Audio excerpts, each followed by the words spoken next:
Welcome, welcome, welcome. My name is Jaden, and I turn spiritual creators into spiritual entrepreneurs.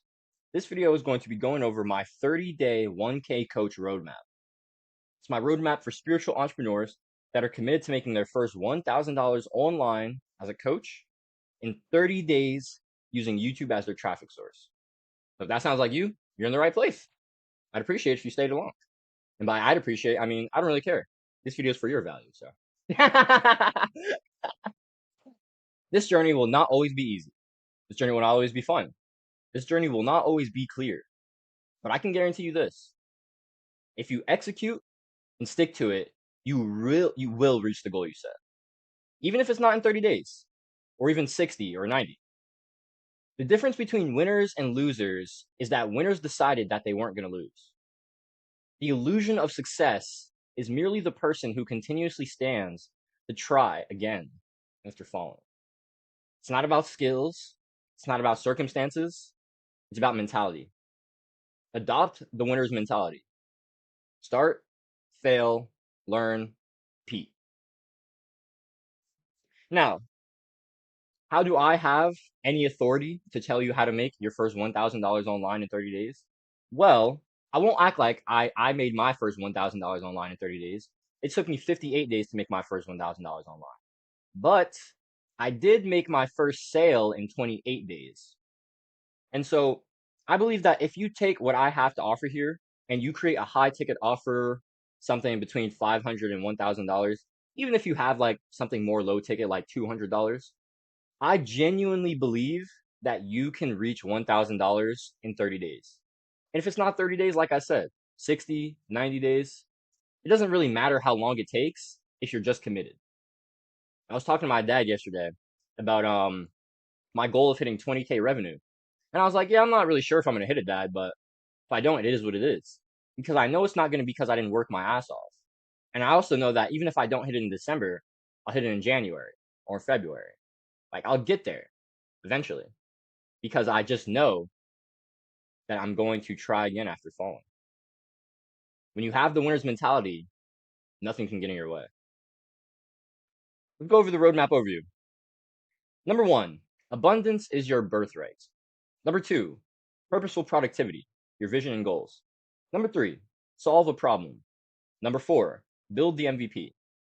Number 5, volume negates luck. Number 6, learning how to capture attention.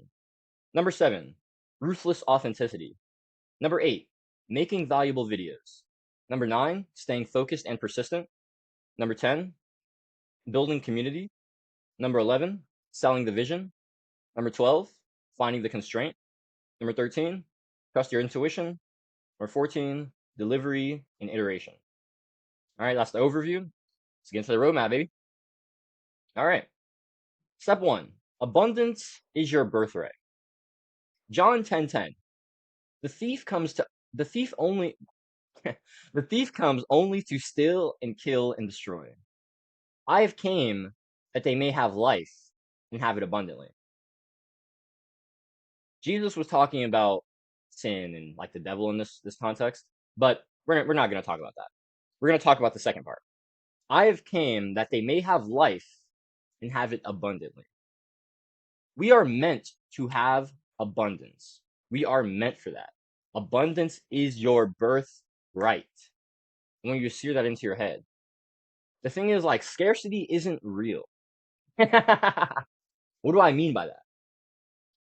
Money, people say money doesn't grow on trees. Well, I mean, of course, it's not a leaf. But what money is energy. It's resources, right? And so the thing is, if you understand how to cultivate resources and how to attract energy,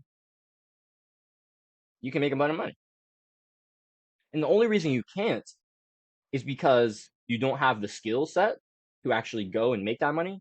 Or what's more likely is you have limiting beliefs on yourself that are holding you back. You believe that I can't make money. You believe, oh, I can't make 10K a month. That's too much money. Oh, I could never do this. I'm not worth that much. Well, yeah, as long as you keep telling yourself you won't be. Yeah, as long as you keep telling yourself you won't make that much money. Simple. But if you know, of course I can make 10K a month. Of course I can make 20K a month. Of course I'm worth that much. Of course I'm worth way more. See how much like neutrality is on my face when I say that? It's like, yeah, of course. This is how you have to be. You have to understand that like abundance is abundant.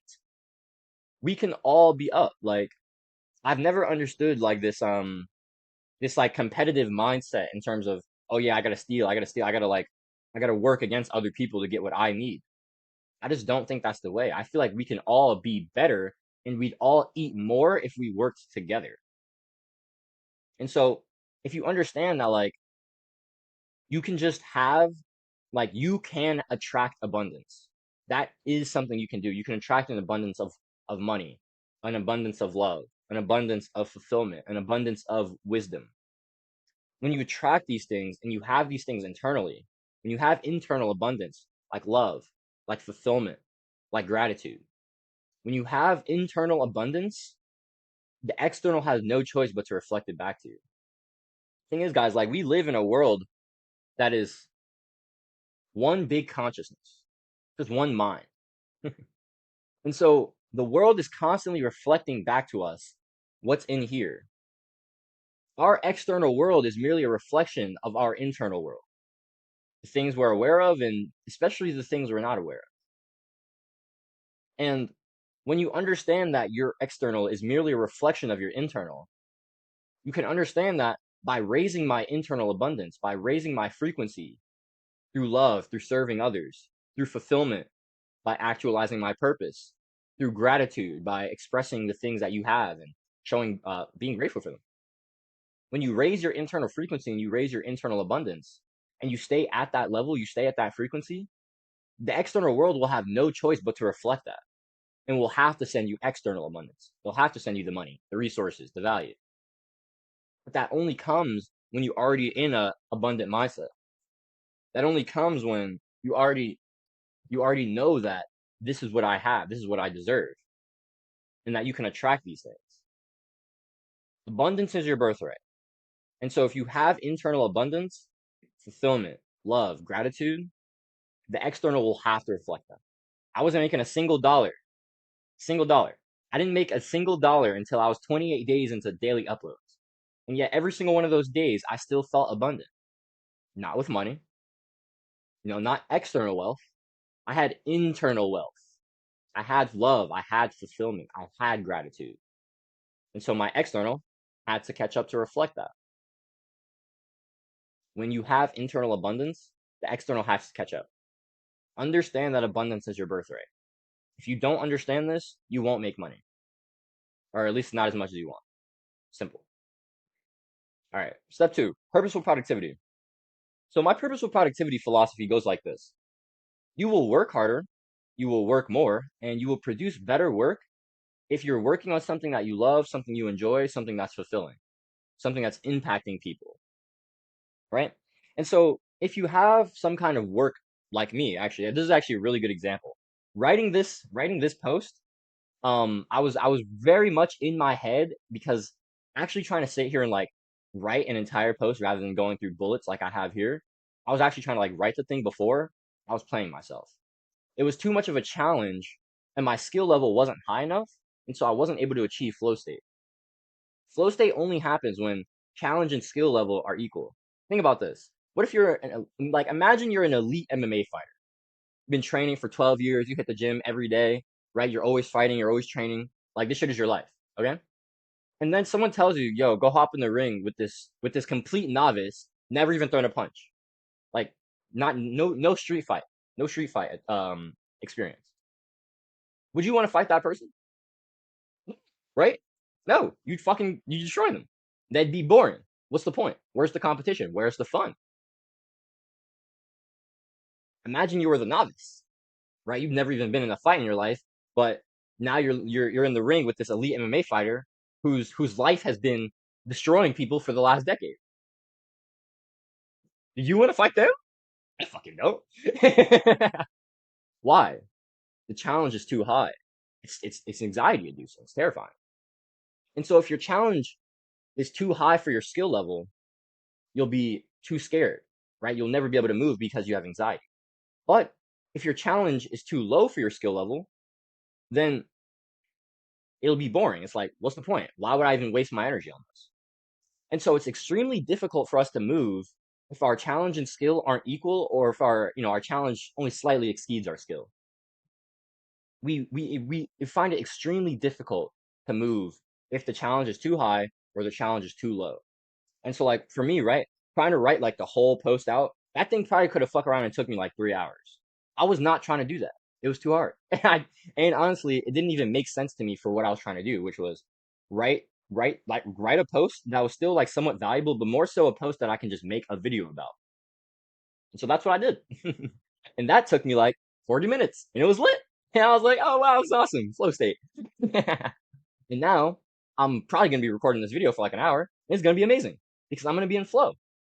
And so the thing is, guys, like when you're having fun, like I love recording. I record videos every fucking day. When you have fulfillment because the work you're doing is impacting people that you care about, and you have flow state, which is the peak human experience, you're just gonna crush. You're gonna fucking crush everybody. Because who can compete with the person who has fun with their work, gets fulfillment from their work, and is constantly in the flow state through their work? You just want to work more. How can they compete with us? They fucking can't. And so if we have fun, we have fulfillment, we have flow state, we can work harder, we can work more, and we can produce better work. And so how do we actually get there? Well, you have to kind of start with like, what is this thing that actually gets you into a flow state? Like, what are these things that you feel like, oh yeah, I'm in the zone? Like when you hear an athlete say I'm in the zone, that's flow state, right? I'm locked in. Like, oh man, like I was going for 3 hours and it felt like 20 minutes. That's flow state, right? It's like effortless exertion. Time flies. That is the power of flow state. And so what does that for you? For me, it's writing sometimes. Like most of the time it's writing. What I was trying to write before, that was too high of a challenge. And so it wasn't putting me into a flow state. But when I'm just regularly trying to write, like I'm cooking something, like philosophizing and shit, I'm in flow, right? When I'm recording, I'm definitely in flow. When I'm like this is why I'm a coach, guys. I figured out my flow state tasks are like listening, writing, and speaking. And so I was like, oh, okay, this makes sense. Let's just be a coach. Right? I always love like, it's funny. I like to say I'm a coach because teachers don't get paid enough, and I didn't feel like going to school to be a therapist. Right? I love teaching people. I love spreading value. I love helping people through like mental blocks. I feel like breaking mental barriers is one of my strongest skills. And so I like to say that like I, I'm not a teacher, right? Because they don't get paid enough. I'm not a therapist because I don't feel like going to school for 4 years. But I'm a coach because it's the best of both worlds and I actually get to make money. That's pretty lit if you ask me. And so like I built my business model around my flow state tasks. And even if your flow state tasks aren't exactly like writing or speaking or listening, let's say your flow state task was knitting. Like you just get so into flow while you're knitting. Okay, prop up a camera, hit record, and just knit. The thing is, guys, like the making of the content, the writing or the recording itself, the speaking itself, that doesn't have to be your flow state task. You can just use that to deliver and show people what your flow state task is. Now, I got very lucky because my flow state task is the writing, is the speaking, is the listening. And so this is just very natural for me. But if it's not as natural for you, you have to find out, okay, what works for me and how do I still level up my skill of writing, my skill of speaking, so I can actually present my ideas and I can start making content about that, which is how we get the traffic. Like in business, we have two levers, right? We have product and we have traffic. We have product, which is the thing people buy. This is how we deliver value. This is how we get money. And we have traffic. This is how we let people know about the product so they actually come and buy it. You can't get to the money if people don't know about your thing, so they come buy it. And so we need to understand like what our product and our traffic is. And your traffic is going to be your YouTube, your writing, it's going to be your content. And so even if the traffic itself, like making the videos isn't your flow state task, you have to understand that YouTube is something you need to do, or just marketing in general. I teach YouTube, but maybe you're a writer, maybe you like short form. This is something you have to do if you want to put yourself out there and make money through online business. Online business is all about leverage, and one of the highest forms of leverage is content. Okay. We're gonna talk more about leverage later. I don't feel like going into that right now.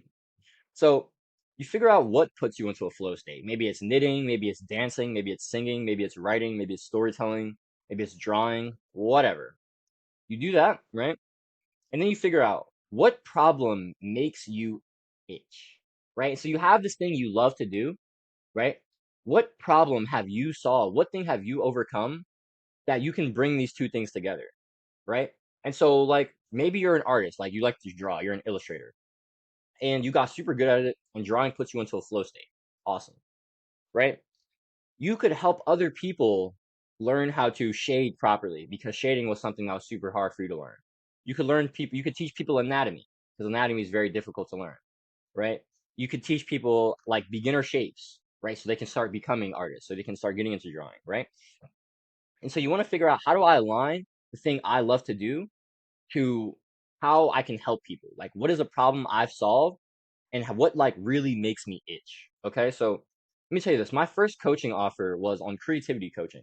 So it's helping spiritual creators unblock their creativity and start creating consistently. That was a problem I recently conquered, right? I got my first client at 187 subs. I got my second at 222 subs, and I got my third at 300 subs. And then after that, I was like, oh shit, I've really converted on like 1% of my audience. Hmm, I have something here. I need to show the people how to do this, right?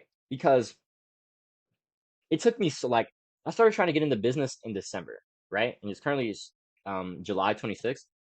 I didn't get my first sale until June 12th. I was in business. I was trying to like make business happen for 6 months before I actually did anything. Um, and that was because I didn't really have this problem that I had solved and conquered. So I didn't feel like I actually had value to provide to my people, right? But I knew I loved YouTube. I knew I loved business, right?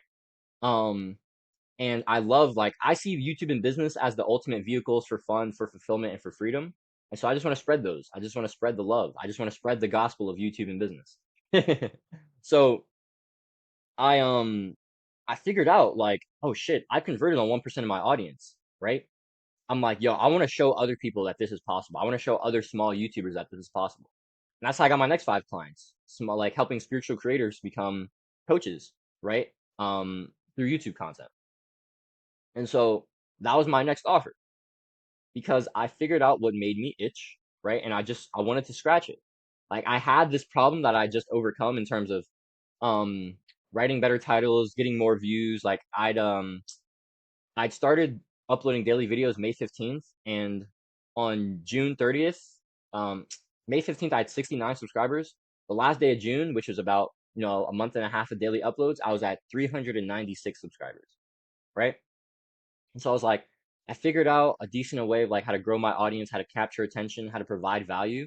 And obviously that's worked because people have seen this and they've paid me for my value. I can show other people how to do this. And so I pivoted my business model because because I wanted to scratch the other itch. And so you have to figure out like, what is this thing that really makes you like, what problem really itches you that is not solved? The fact that more people aren't on YouTube pains me. I think everyone should be on YouTube. The fact that more people aren't entrepreneurs pain me. I think everyone should be an entrepreneur. It hurts. And so when I see my people, my avatar, you know what I mean? We're going to talk about that next. My people who are spiritual people, right? People who are spiritual, who love to create. When I see them and they don't really understand YouTube or business that well, I'm like, yo, gang, I got you. I'm your guy. You know what I mean? And so you want to align that problem. You want to align your flow state task to your avatar. Okay, so let's talk about the avatar. So your avatar is the person that you want to serve. The thing is, your avatar is likely like you. It's basically you. Now, it doesn't have to be like the demographic of your avatar doesn't have to be an exact 1-to-1 to you. It's not like my avatar is spiritual entrepreneurs who happen to also be young black men. You know what I mean? It's like young black spiritual entrepreneurs, young black men who are spiritual entrepreneurs. Like that's just nah. You know what I mean? That is who I am. And could that feel like could I help those people? Of course. But getting that specific, getting that niche doesn't feel authentic to me. And so I don't do it. Serving your avatar has to feel authentic. If it's something you don't want to do, Why the fuck would you do it? This is my entire philosophy. Purposeful productivity. I don't put my time or energy into shit I don't care about. I don't do it. Because why would I do that? Why would I waste excess energy on bullshit when I could just put all of my focus into the thing that actually matters? Doesn't make any sense, right? And so I only do shit I want to do. Well, like I sometimes I have to like get over myself because I'm like coping, but like I want to do it because it's in alignment with my goal. So I do it. If you don't have an avatar that feels authentic to you, that you like, oh, I need to serve this person. If you don't have an avatar that you want to serve, like you want to help scratch an itch that really plagued you, if that doesn't feel authentic to you, if the person you have, if the avatar you're trying to serve and the problem you're trying to help them overcome doesn't feel aligned with who you are, you need to stop doing that and figure something else out. Because you will work harder, work more, and produce better work if you enjoy what you're doing and it's impacting people you care about. That's simple, okay? And so you need to figure out what your flow state task is to align that with the problem. You need to figure out who your avatar is, honestly. I mean, you kind of need to figure out what your avatar is first, but when you figure out your avatar, you figure out what problem you want to help your avatar overcome, and you figure out your flow state task, which is basically just how you actually do the work yourself and how you could provide the value to other people potentially. You figure those things out, you're ready to move on to step two. Okay, so who's my avatar? What's the demographic I'm really trying to help? Who am I really trying to serve here? What feels authentic to me? Who do I feel called to help? What problem makes me like I gotta scratch this itch. You know what I mean? For me, that's YouTube, that's business, that's helping other people grow their YouTube so they can make money through business. That's what it is for me. And my flow state tasks are basically writing, speaking, learning, teaching. So I do that. So you have to figure out what your flow state task is because that is like the thing you're gonna work on the most. And the thing that's gonna usually bring you the most fulfillment in your work as well. So you figure out your flow state task, you figure out what avatar you want to help and what problem you're going to help them overcome, right? So quick last one, got the rule of one here. This is basically most entrepreneurs like to say that this is how you make your first million. One avatar, one channel, one vehicle. Okay? So you have one single avatar, one person you're trying to help. Me, that's spiritual entrepreneurs. You have one channel, which is how you reach out to those people. So for me, that's YouTube. And you have one vehicle, which is like how you get from someone from A to B. So your vehicle is how you get someone from pain or problem where they currently are to desired outcome or solution where they want to be. Your vehicle is the transformation. It's the steps in between, right? So you have one avatar, for me, that's spiritual entrepreneurs. You have one channel, for me, that's YouTube, and you have one vehicle. I help you make your first $1,000 online as a coach through YouTube content. That is my vehicle, right? That's my rule of one. When you understand this, your avatar, your channel, and your vehicle, everything is clear. When you have clarity, you can actually move. Let me give you this analogy. I love this analogy. We start in a dark tunnel, pitch black, and we're tiptoeing, right? We're walking very slowly because we're on the defensive. We're on the back foot. We can't see. And so, we're trying not to bump anything. We don't want to trip or fall. And so as we're walking, right, we're continuously on the path. Eventually a light glimmers. Small one, very small. But it's that reassurance that we're on the right path. Like, oh, okay, this is actually the way I should be going. And so you start picking up the pace, right? And as you're picking up the pace, as you continuously walk faster, the light continuously expands as well. And eventually you get to the point where your entire tunnel, the whole path is illuminated and you're striving, right? You're fully sprinting. You're fully going. The thing is, we can only achieve this state of full clarity, of sprinting, if we're willing to take the blind steps in the dark, if we're willing to move without knowing if it'll work. And so you want to figure out, how do I help my avatar take these blind steps faster? How do I help them get to clarity faster? That's the value we're providing here, guys. Like, we've overcome problems, and so we can shine the light on the tunnel earlier than they see the light. We can force people to see the light without them actually getting to it themselves, right? Let's say like 50% of the way is when the light starts to glimmer. How about you reach out to somebody and instead of 50% of the way, it's 10% of the way? That's that's profound, right? Like that's impactful. That's the value we can provide, guys. But the thing is, you can only start by walking blindly in the dark. You can only start that way. You won't know if it'll work. You won't know. It's I'm sorry. I can't tell you it will. But I can tell you that if you're willing to continuously take the steps, if you're not going to turn back, if you're going to have the winner's mentality, you will reach the light.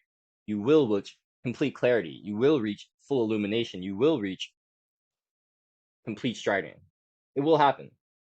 It's only a matter of time and a matter of one step, and continuously putting one foot in front of the other. All right, let's move on to step 3. Solve a problem. Okay. So business is all about trading value. Business is all about providing solutions, right? And so solutions and problems, right? Value is basically created when pain is alleviated. It's from Charlie Morgan. And so if you want to provide value to people, you need a problem that you solve, right? We talked about this earlier, but you need a problem. Okay, so limited skills. Okay, so let's say you think you can't solve, like you haven't solved the problem. Oh, I don't actually have anything that I've done in my life. Okay, there's two reasons you believe that, or one of two reasons. It could be both, but it's probably one of them. Limited skills, right? You genuinely haven't improved a skill or overcome a challenge. In that case, go do that. But more likely it's the second one, which are limited beliefs. Limited beliefs holding you back from sharing the value you do have. It's likely this one, okay? Let me give you this analogy. So imagine you're playing a video game, right? And for like the last 2 weeks, you've been going through it. You've been struggling because you've been really trying to conquer this boss on level 2. And eventually one day, boom, you conquer that motherfucker, right? You slay the boss. Lit. I'm proud of you.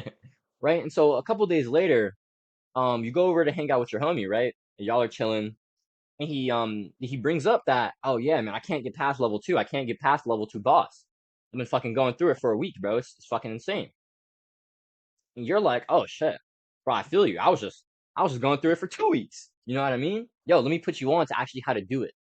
Let me help you, right? And so we had someone at level 1, right, who was trying to get past to level 2, and we got past level 2, right? And so we're here and they're here, and since we've done the thing, we can show people how to do this. We can show people how to go from 1 to 2. We can show this guy how to conquer the boss on level 2, or go from level 2 to 3, maybe. Whatever. We are only one step ahead of them. But because of that, we can bring them value. Like, this is actually really important. There is genuine value in being closer to the person, being like level 1, level 2, than being farther, like level 1, level 10. This is actually very, very, very important. Let's say you just like you really want to get into business, right? And you just know absolutely nothing about how to make money. Now, you could go look up how a billionaire makes his money, and you could try to like ask him questions and shit. I don't know. I don't know how you get access to a billionaire, but let's say you did. You could try to figure out what this billionaire knows and his skills, his challenges, his mindsets. That's awesome. But the thing is, this billionaire is on like level 100 and you're on level 0. And so the discrepancy is so high that you were like, I can't even do what this guy is doing. This doesn't make any sense. But then you see someone like Jaden, who's only on level like 3 in business. But being that I'm on level 3 and you're on level 0, I can show you how to get to level 3. That's where I'm at. And you see that as more attractive because you're actually closer to me. This is actually a good story. Like growing up, I have a little brother. His name is Kanye, and he's about a year and a half younger than me. So I'm 20 right now, and my brother is 18, or he's 19 rather. Um, and growing up, like he really looked up to me a lot, and I never really understood why. It's like, well, I'm only a year and a half older than you. So it's like, what? But think about this: when you were in 3rd grade, actually no, when you were in 4th grade, Who did you want to be like most? It wasn't 10th graders, it wasn't 12th graders, it wasn't people in college. Who cares about them? When you were in 4th grade, you idolized the 5th graders, right? Because they were close, but they were ahead. That is everything. When when when you're close, when you're in proximity, you know it's possible. But you also know this person's done it and so they can actually help me.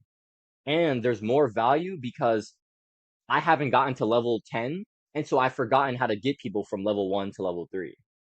Nah, I'm very good at getting people from level 1 to level 3 because that's what I just did and that's what I do with all my clients.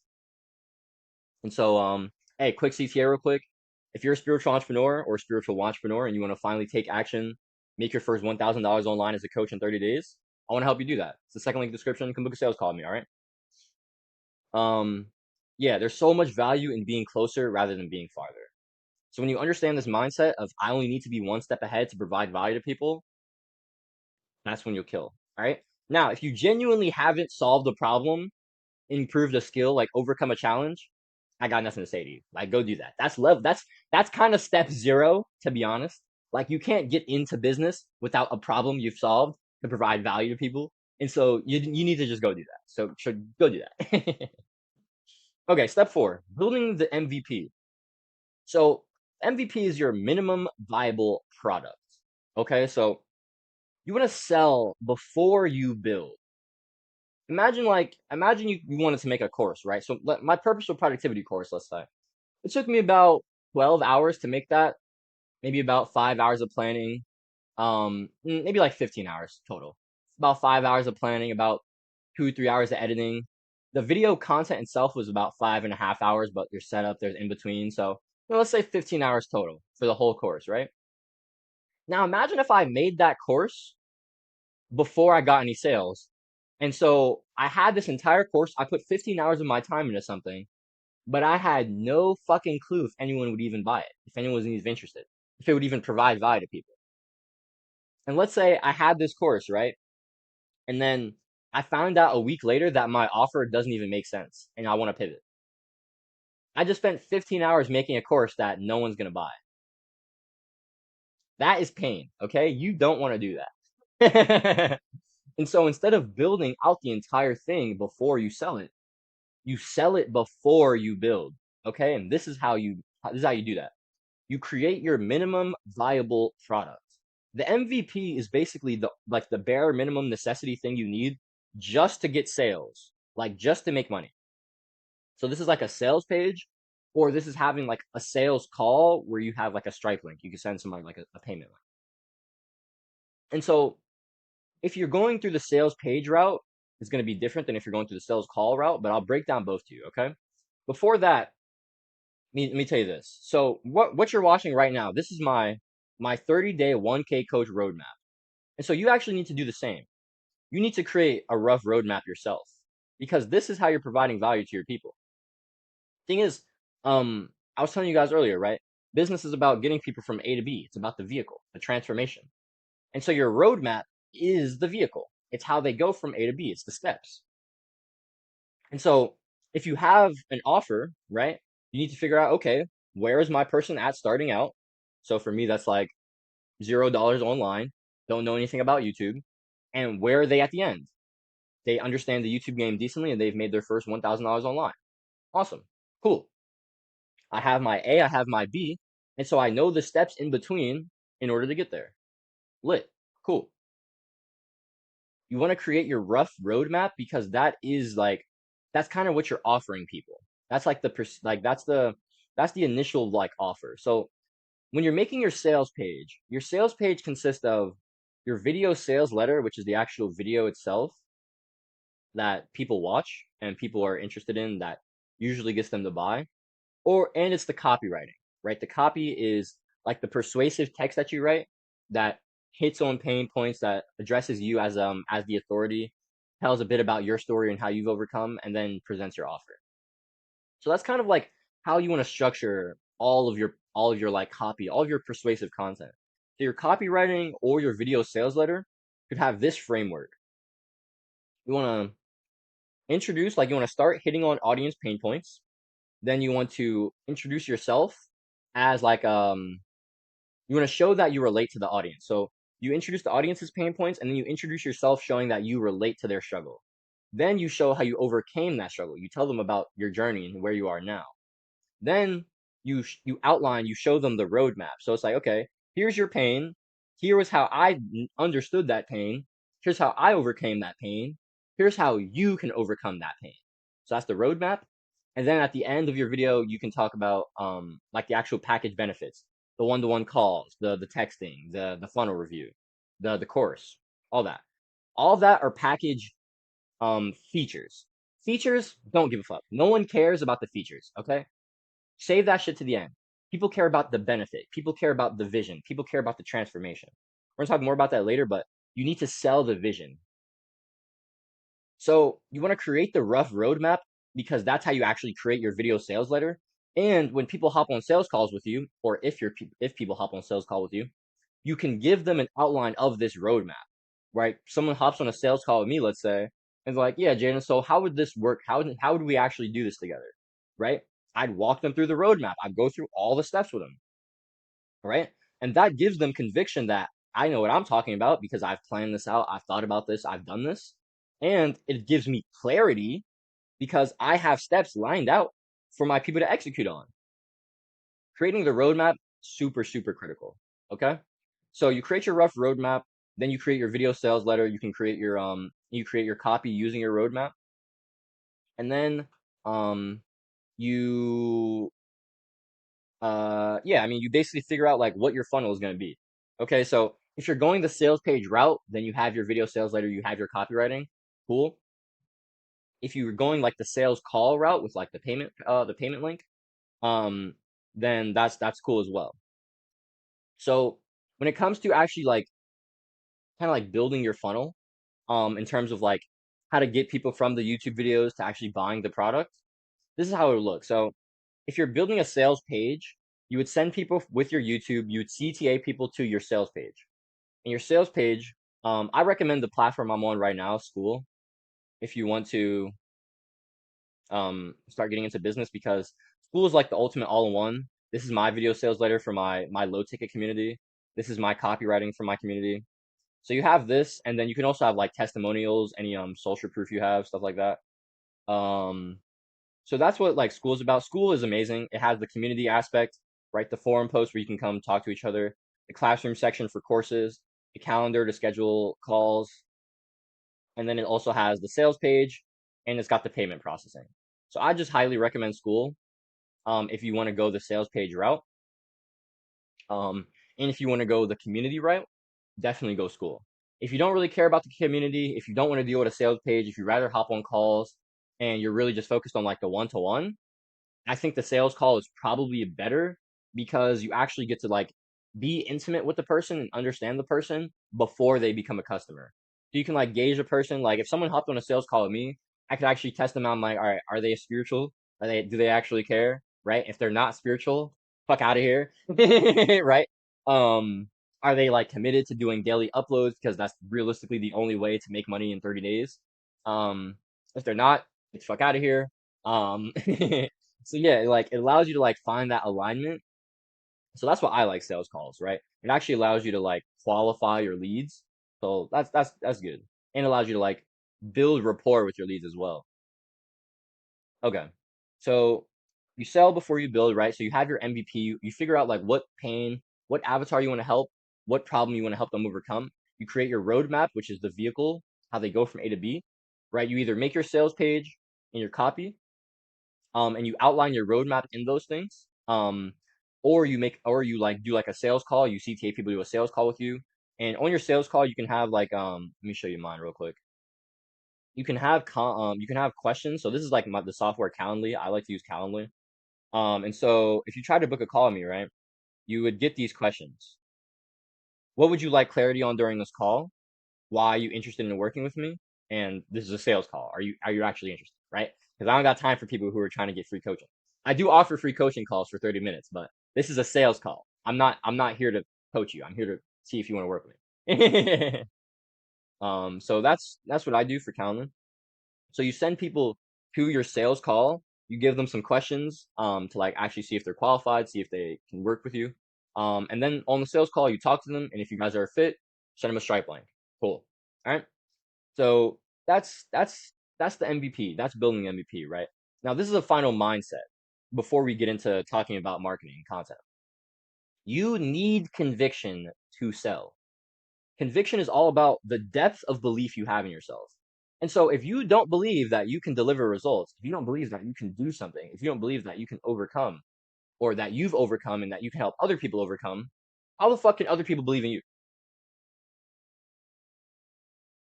No one will believe in you if you do not first believe in yourself. And so without that conviction that I can, you will not. No one's going to buy from you if you don't have conviction. So how do you get conviction? Experience, repetition, breaking limited beliefs. I mean, that's really it. I basically my first coaching offer, my creativity coaching, I basically only had conviction because yes, I did the thing for myself, but I actually had like a free coaching client before, and I'd really helped her a lot unblock her creativity, like see where her mental health and her trauma was getting in the way. Like tapping more into her spirituality, understanding these things, and like I helped her like a lot. I helped her overcome that a lot. I helped her start writing again, start telling stories again, start illustrating again. She even bought a camera so she can start making videos again too. That gave me the conviction I needed to be like, oh yeah, I can 1,000,000% do this for other people. I have that conviction, and so my people came to work with me. You need conviction to sell. Step 5, volume negates luck. One of my favorite entrepreneurs named Alex Hormozi, he likes to say, be undeniable. What would you have to do? How many reps? How much volume? How much work would you have to put in that it would be completely unreasonable that you wouldn't hit the goal that you want to hit? I make daily videos because I love to do it. All right, fair enough, Jaden. But really, I'm here because I'm playing the game of business properly. The thing is, I was telling you guys about earlier, right? Traffic, product, right? We have our product, our MVP. We have that. Awesome. Now we need to just completely focus on traffic. Marketing. Your videos are your marketing. Your YouTube videos are your marketing. My partner Erin, she likes to say, marketing is a nudge. It is. Like that's what marketing is. Like every time we tell someone about something, it's like a push closer, a push closer, a push closer, right? We usually don't buy something the first time we hear about it. Sometimes that happens. I did get a client through one video, right? My client Tristan, he watched a video of mine, 28-minute video, super valuable video. And at the end, I was sending my CTA, and he said he was running for his wallet, right? So sometimes the first time you hear about something is all you need, but oftentimes you hear about something the first time, and then your friend tells you about it, and then you see it on YouTube, and then your family's got it, and now it's like, ah, shit, nah, if I don't got it, I'm feeling left out, right? FOMO's a bitch, right? And so marketing is nudging, right? We have to continuously nudge. We have to continuously nudge. And this is why you need to CTA in every fucking video. Okay? You need to do your call to action. You need to tell people, hey, this is who I am. Hey, this is who I help. Hey, this is how I help you. Let me close this window.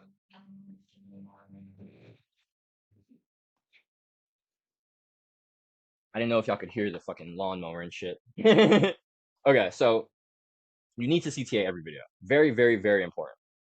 Because any of your videos could pop off. Any of them. But if you didn't do the CTA in it, you could have just missed out on sales. You need to CTA every video. You need to constantly remind people. You need to remind people that forgot, and you need to tell the new people. CTA every video, okay? So we're going to talk about the power of daily deadlines and repetitions. So I started doing daily videos mainly because giving myself any extra time meant I was just going to fuck around. Like I tried recording videos every other day. I tried doing it like batch recording so I could have them throughout the week. Doesn't fucking work for me. I basically have to record every single day. I just have to do it. Because if I give myself time, I fuck off. Like today I'm recording a vlog, and so I record my vlog on one day, and I fucking edit the vlog like in 1 or 2 days. I need complete focus because if I give myself more time, I will fuck around. I will do it. And so instead of fucking around, I I choose to have daily deadlines. I choose to have daily constraints to force me to execute every single day. That is the power of daily deadlines. Constantly gets you in this moment of problem solving, always coming up with video ideas, always coming up with titles, always figuring out how do I provide value. And it keeps you consistent because you have to hit the fucking mark every fucking day. And at the same time, you realistically just will not get sales in 30 days if you're not uploading every day. Like like I said, guys, like marketing is a nudge. And so you need like 20 to 30 nudges to usually get a sale. 20 to 30 nudges, it's going to take 20 to 30 videos. Took me 28 videos to get my first sale. You gotta nudge every day. So you have to market every day. You have to post every day, and you have to CTA in every single video. Even if you're not comfortable with your skill level right now, even if you feel like, oh, I can't CTA well, I don't, it's like you're coping, right? That's fine. That's fine. You think I used to be this good at speaking? You think I used to do a CTA this well? No. If you go watch my videos from December, you'll see. They're bad. Please don't watch those. But if you want, you can. Right? Like continuous repetition, continuous intention. This is how you get skills. This is how you build. And so forcing yourself to be intentional about showing up every day, forcing yourself to do the work every day will make you better exponentially. Step 6, learning how to capture attention. So in business, I was telling you guys earlier, we have two levers, right? We have product and traffic. Content's actually the exact same thing. The product is the video itself, and the marketing, the traffic, is the packaging. It's your title and your thumbnail. And so the video can be amazing, full of value, full of energy. No one's gonna watch the damn video. No one can come see this thing, right? Like no one can buy your product if they haven't heard about it. No one can watch your video if they don't first see your packaging and want to click on it, right? And so you need to understand how to create good packaging. How do we create good packaging? How do we actually capture attention? We capture attention by creating curiosity gaps. Okay? A curiosity gap is something that comes into our mind when we see something and a question pops into our head. A question pops in our head that we have to get the answer to. And if we have to get the answer to it, how do we do that? We watch the video so we can find the answer. And so, if you want to create curiosity gaps, there's not many ways, to be honest. You can either leave out information, you can evoke emotion, fear, desire, love. You can make bold statements or controversial claims. These are kind of like the same thing. So, leaving out information. Okay. So, I mean, like this video, right? This video, actually, I have no clue what the title of this video is right now. Whatever. Let's not use that example. Actually, let me just go to my YouTube and show you. Let me show you a good example. Okay. I feel like this is a solid example of this. So my vlog, Road to Renaissance. This is the first episode here. So the title is Day in the Life of a 20-Year-Old Entrepreneur. So the information is, okay, this is a day, 20-year-old entrepreneur. Okay, cool. The thumbnail is a notification of a PayPal. It's a $200 PayPal notification. And so you see this $200 PayPal notification, you see day in the life of a 20-year-old entrepreneur, and you start asking questions. You're like, oh shit, how did this 20-year-old make $200 today, right in this day? Like, did this actually happen? Is this bullshit? I want to know. So they click. Obviously, it was intriguing. 100 people seem to believe so. When you leave out information, like when you're telling a story or you like give some information, like I had another video. Actually, let me show you this one. I have another video that I posted yesterday. And this, I mean, this video isn't doing like extremely well at the moment, but I feel like this is a good example of what I'm talking about. This video right here. It's titled, It's Actually Pretty Easy to Make Daily Videos as a Spiritual Entrepreneur. And the thumbnail says, The 3 Secrets to Effortless Creation. So those are like key words: secret and effortless. When we present these kinds of words, they create desire, because it's like, oh shit, what's the sauce? What's the secret? Right? How do I create things effortlessly? Right? When we can provide people like value through like doing less work, and we can provide people value by like letting them in on things that other people might not know, that is intriguing, right? That's desirable. And so a curiosity gap forms. So we can leave out information, we can evoke emotion, mainly fear and desire. Those are the 2 biggest ones. You can also do love though. There's making a bold statement or a controversial claim. These are big ones. So polarity is everything. Okay, so I made a video called Stop Playing Video Games, Start Playing Business. The video's got like 700 views, I think. On that video, I got a comment and it said, YouTube, please stop recommending me shit like this. So this guy sees my title and thumbnail, right? My thumbnail was just like a picture of me like doing this. And my title is Stop Playing Video Games, Start Playing Business. So he sees that. He knows this message doesn't resonate with him. And so you know what he does? He clicks on the video and comments. So YouTube doesn't recommend him this kind of videos. I can't tell you what was going on in this guy's head.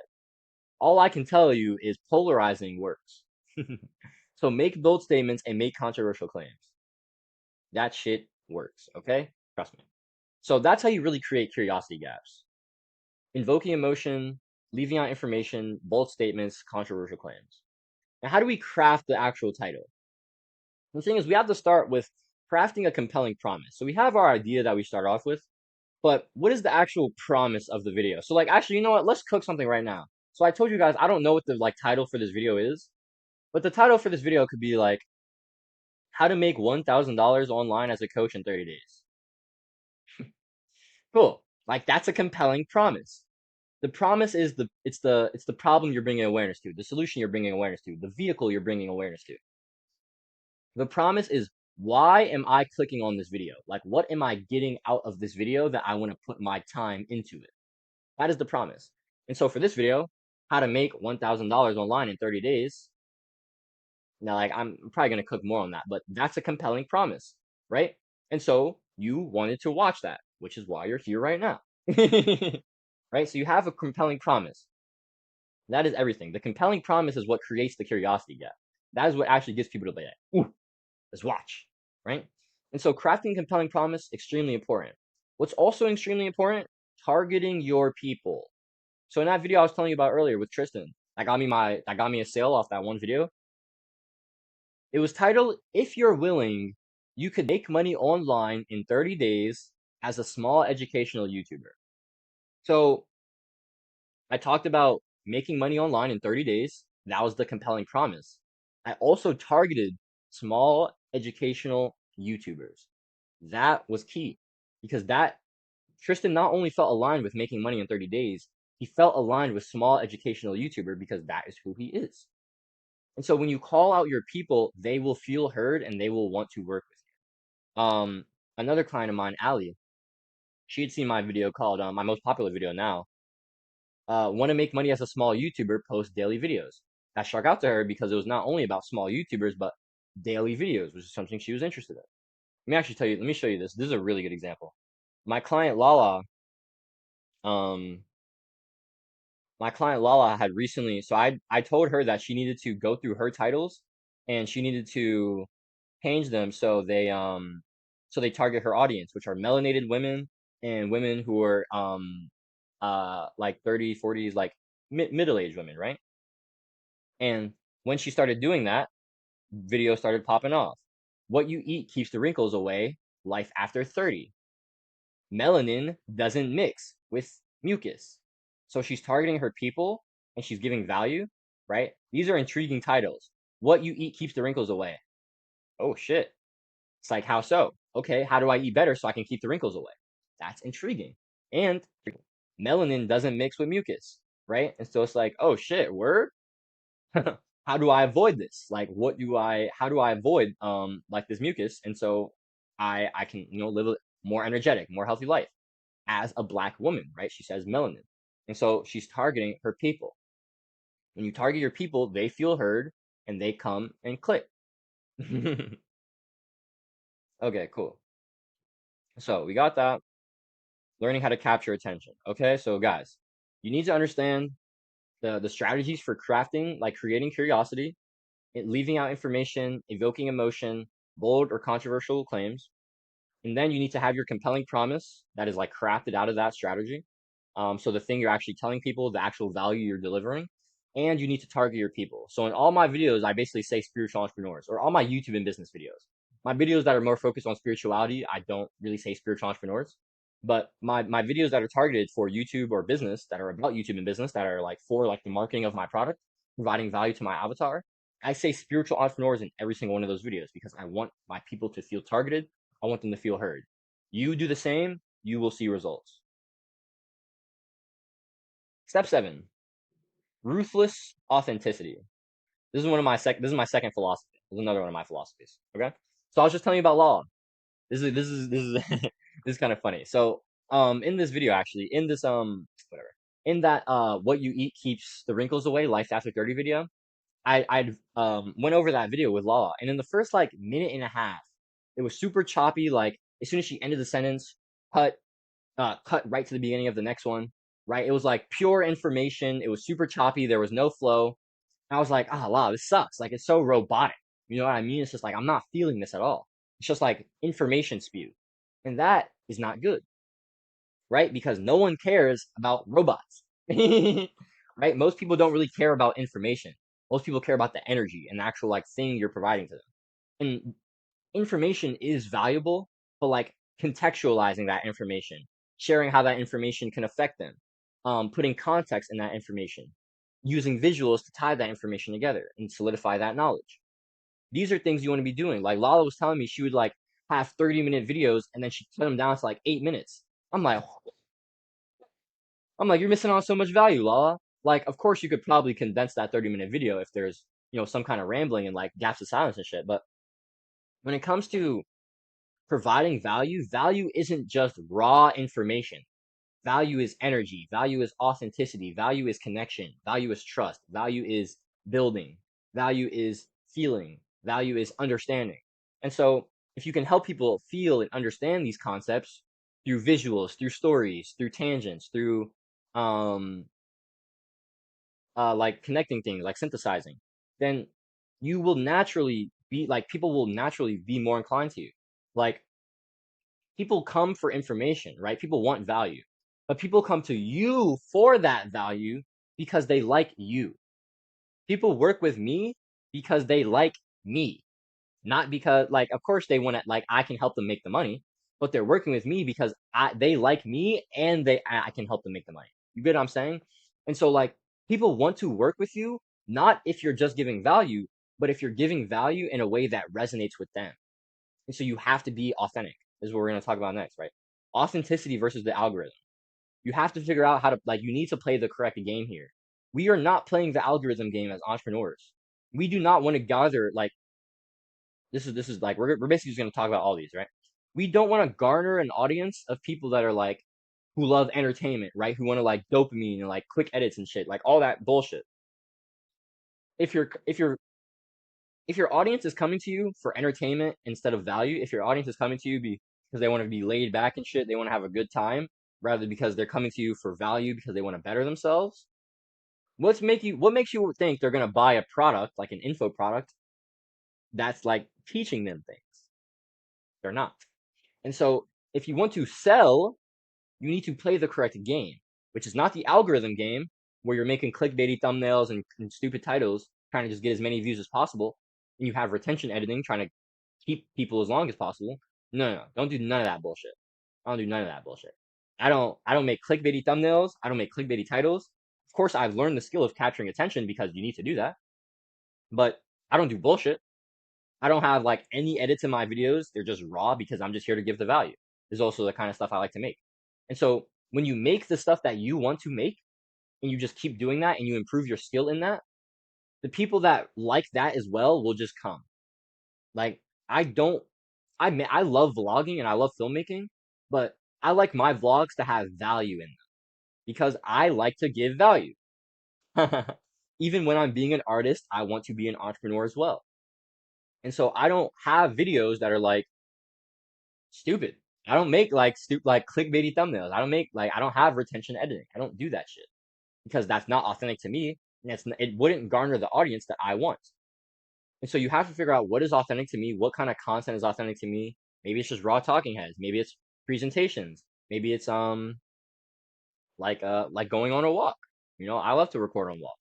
You have to figure out what's authentic to me because when you're being your most authentic self and you're creating out of a place of authenticity, you're giving off that energy. And your people will be attracted to your authentic energy as long as you put it out enough. All right. So you need to be ruthlessly authentic. Like you need to be 100% yourself. Remember when I was telling you polarize people? Fucking polarize people. You're not here to please everybody. Fuck. Simple. We're not here to help everybody. Simple. If someone don't understand, if someone don't resonate, if someone don't get it, go about your merry way. Like simple. Be fucking ruthless with your authenticity. Be 1,000,000% yourself. Some people tell me to censor myself. I say fuck off. That's not me. Be that ruthless. Be that ruthless because your people will resonate with that authenticity. Okay. Step 8, making valuable videos. So value is really just bringing awareness, okay? Thing is, guys, like we go from there's 7 steps it takes from being like completely unaware of something to solving the thing. So there's problem unaware, there's problem aware, there's solution unaware, there's solution aware, there's vehicle unaware, there's vehicle aware, and then there's execute. You can know all the thing, you can know everything you have to do. Like you could watch this video and you could be like, oh shit, Jaden just spent like so much game. I know exactly I know exactly what I need to do to get where I want to go. Are you gonna do it? No idea. Are you actually going to implement and execute? That that is what you're selling. If you're a coach, like I am a coach, right? If you're watching this video is because you want to make money as a coach. You want to give away all the secrets. Okay, you want to give people just all of the value. Tell people about the whole thing. I'm literally giving you my roadmap because I want you to make money.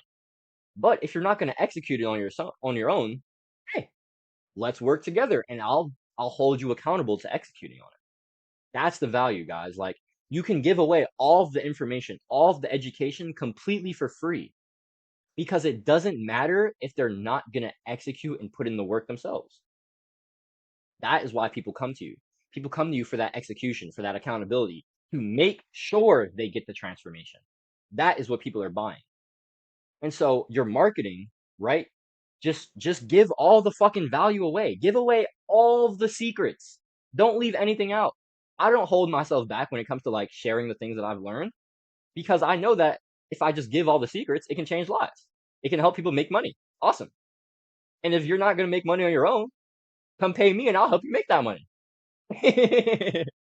And so like you want to give away all the secrets, right? But you need to do that in a way that's energetic, that's authentic. Because like I was telling you, people don't give a fuck about robots, right? Information versus energy, right? Most people don't really care about facts. Like I'm a nerd, I love science, I love math. Most people don't love science and math because facts are fucking boring. Is what it is. This is why we need to this is why we need to sell the vision. We need to sell something emotional because the emotion is what you buy. The transformation is what you buy. The dream outcome is what you buy. We don't sell plane tickets, we sell vacations, okay? That is the mentality you need to have. And vacations are about the energy, it's about the feeling, not about what hotel you're staying in and how long you'll have to lay on the beach. You know what I mean? It's about feeling that laying on the beach. It's about feeling relaxed in your hotel, not what credit card I've swiped to pay for this hotel. Information, no one gives a fuck. Sell the fucking vision, okay? So you need to have energy when you're talking. You need to present value in an energetic way, in an authentic way. Yeah, okay. If you don't have video ideas, you're lacking clarity on your product or your avatar. In my opinion, if you have a product, like, okay, so like, we start like the bottom of the funnel is the product, right? It goes product, then it's like sales page, CTA, or product, sales page, YouTube description, CTA, video, packaging, right? Packaging, video, CTA, YouTube description, sales page, product, or like sales call. Fine. That's the funnel. Okay. The thing is, if you don't have the product or the avatar, then how can you create content in alignment with that? The product is the foundation. And so if you don't have ideas, if you're like, oh man, I don't even know what to make videos about that could help my people, it's simply because you don't actually have clarity on who your people are and what you're helping them do. I help people make money online through YouTube. So I make videos about business. I make videos about YouTube. I don't ever run out of video ideas because I know that there's always things I could be talking about. At the same time, you want to repeat yourself. Repeat yourself a lot, guys. Thing is, people need to be reminded more than they need to learn. That is so fucking real, okay? And so we need to like constantly do that because it reinforces that learning. It reinforces that knowledge. And so if you're lacking video ideas, it's because you believe that like it's because you don't actually have clarity on what your product is doing for your people. My product is about helping people make $1,000 as a coach through YouTube. And so, what do I make videos about? I help people attract more views through YouTube. I help people improve their YouTube skills. I teach people about product and traffic. I teach people how to make an offer. I teach people about business. This is what my videos are about. It's completely aligned to my product because I have clarity on my product and my avatar. All my videos, like I talk about spiritual concepts in my videos. I make videos on spirituality. My people are spiritual entrepreneurs. So it makes sense. Okay. And so it's like, if you don't have video ideas, it is literally only because you just don't have clarity on how you can actually bring awareness to problems for your people, how you can bring awareness to solutions for your people, how you can bring awareness to vehicles for your people.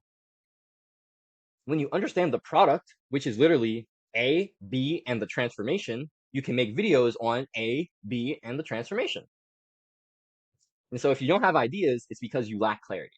So you need to get clear on your product and your avatar first, and then you can start making content that's completely aligned to that. Step 9, staying focused and persistent. Okay, this is so important. So fucking important. You need focus to build. You need it. Okay? When you're trying to grow your muscles, you know how many sets it takes to grow muscles? It takes 14 sets, I believe, to grow a muscle. 14. That's fucking absurd.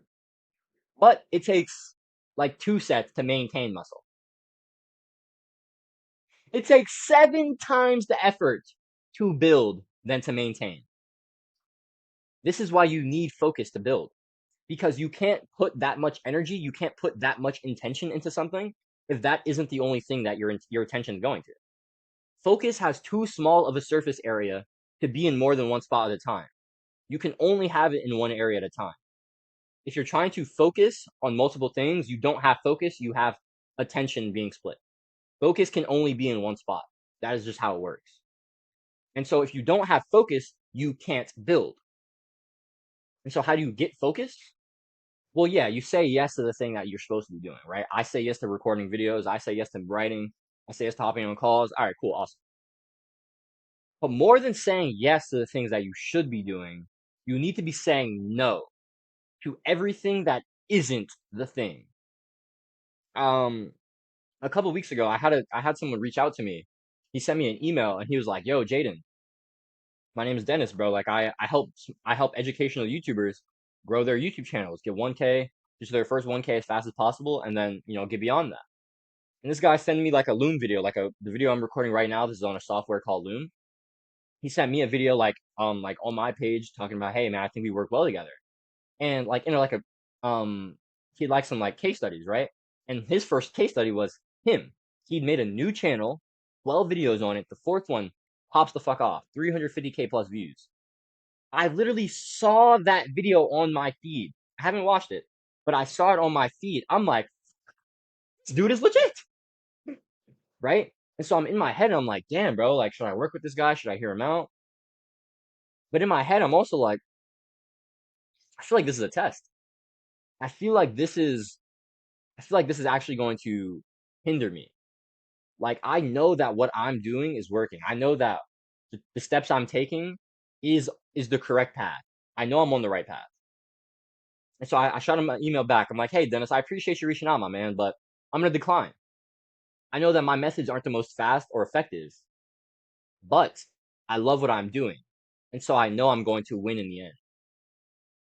When you have that mentality of like the infinite game perspective, this is something I'm going to continuously do. It's something I'm going to continuously evolve, something I'm going to continuously stay in. And I'm just going to keep working on it. I'm going to continuously improve. When that is your mentality, no one can fucking compete. Like, people can't compete with me, guys. I fucking love record. I've been recording for an hour and a half. I mean, an hour and 11 minutes so far. I could probably go for another hour. I don't know how much longer this video is gonna be, but we're still going. I'm lit right now. Hey, I'm super lit right now. And the thing is, it's because I love what I'm doing. I love it, and I also know that I can do this shit every fucking day, probably for the rest of my life, honestly.